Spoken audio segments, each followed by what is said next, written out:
So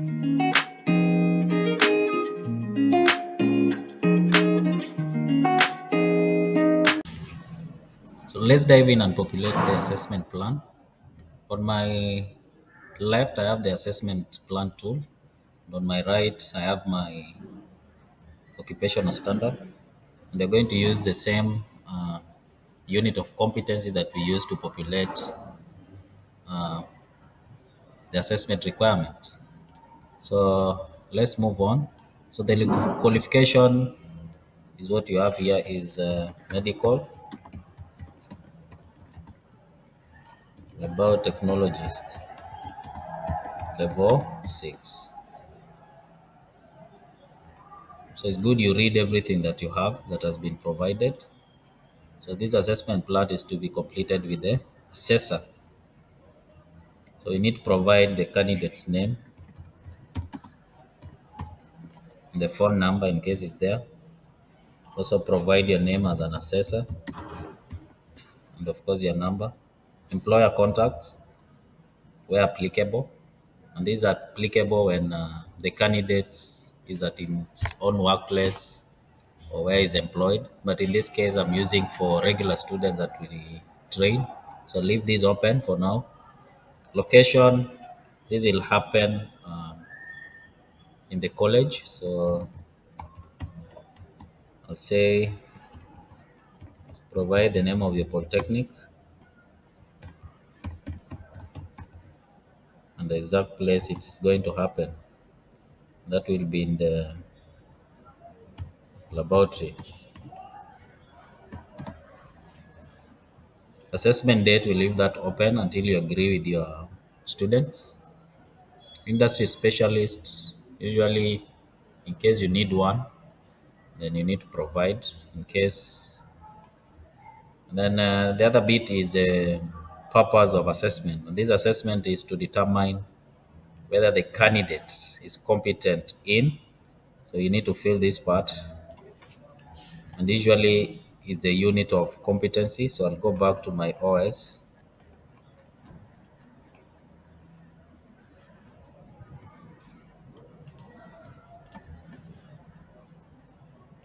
So in this case, our unit of competency is perform a methodological test. So whether the candidate is competent in, so you need to change your verb, the action verb, into a continuous tense. So you say performing methodological tests.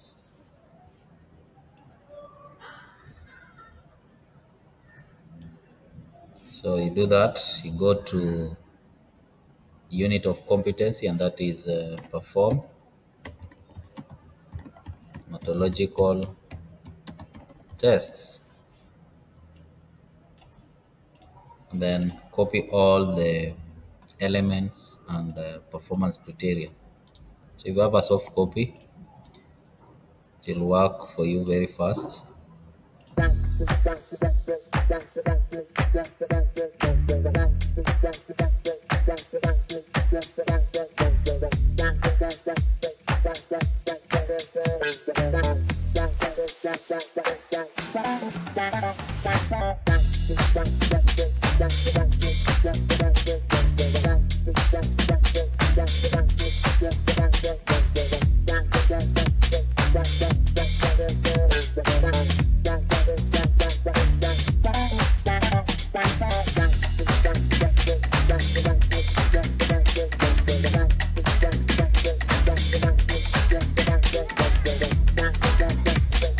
So populate all the elements and performance criteria. So we move on to conditions of assessments. In this case, you're talking about the context. And we talked about context could be in the workplace, or it could be in the institution, or could be during attachment. So in this case, uh, my condition of assessment is to be conducted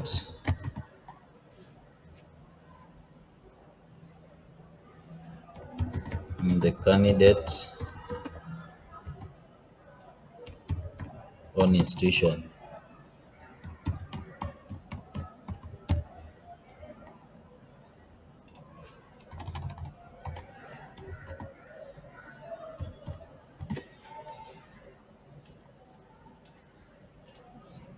So this will happen in the college.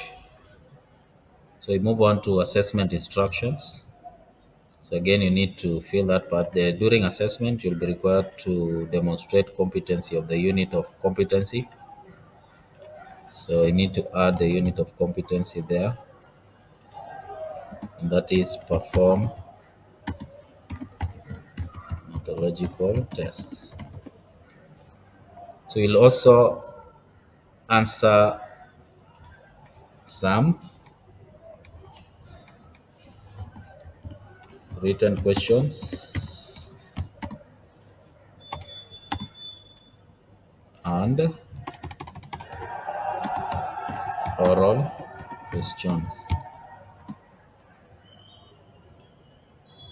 Remember, we talked about incorporating different uh, method of assessments. So there'll be written questions and oral questions to demonstrate knowledge, and you'll also carry out practical tasks. So what is gaining for practical tasks is the verb that has been used for the unit of competency. So practical tasks to demonstrate the ability to perform. So again, you bring the unit of competency. So you have three assessments: oral, written, and the practical. For the assessment task, you need to now highlight this practical. So practical assessments consists of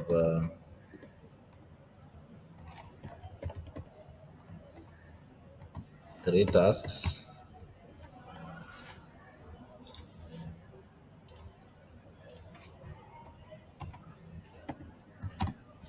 So one is you need to demonstrate how to receive and record methodological samples. Should be able to perform quality control. Three, should be able to perform HB estimation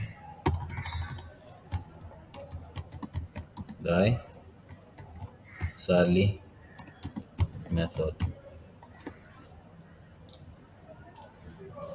So I've highlighted the practical aspects, and that takes me to method of assessment. And you need to tick where relevant. So portfolio of evidence, of course, I'm going to collect those evidence. Of course, there is written assessments.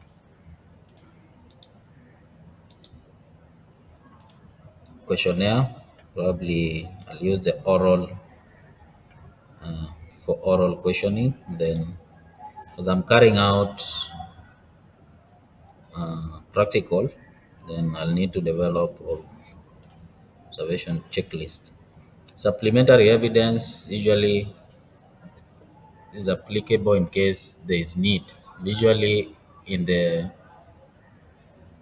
in workplaces. So if you're carrying out assessment in the workplace, probably you need third party to supplement the evidence. Others probably is not applicable. Resources, again, you need to check on your evidence guide if there are resources that have been highlighted. So in this case, for me, I'll need well equipped functional laboratory facility meeting the OSHA standards. There's the aspect of safety. Number two is require laboratory reagents and controls.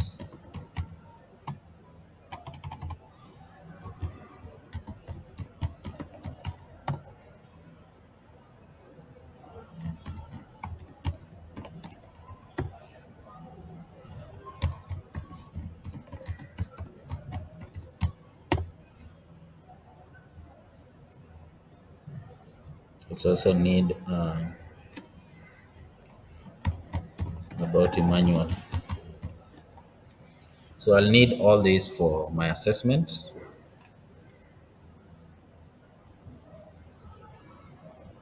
So if there's any supplementary evidence, then you need to provide. So for me, these are not applicable.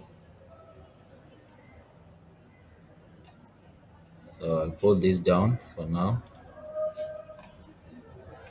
So date of assessment.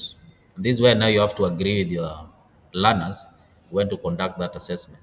Remember I talked about populating this tool at least 1 month after the term starts. So if it is September, then probably you need to populate these at the end of the last week of September or the first week of October. So in this case, assessment will take place at the mutual agreement time between the candidate and the assessor. So probably the future date here is this will be carried uh, let's give a date, November 2023. Again, there is no format for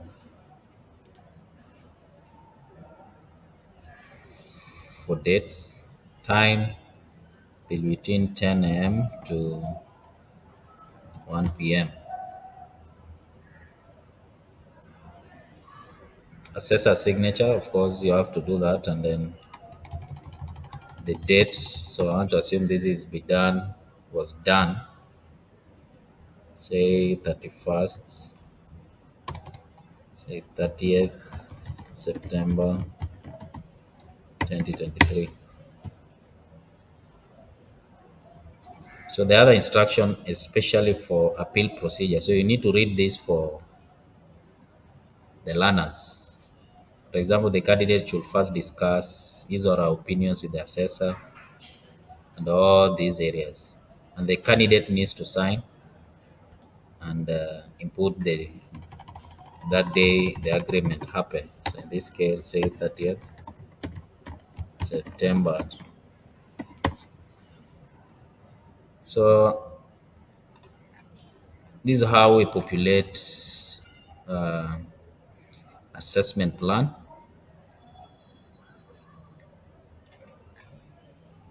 So this you do with your learners. Usually the first at least 1 month after the term starts. Now, our next video, we'll be looking at another supporting tool, and that is performance criteria weighting. Thank you for your support.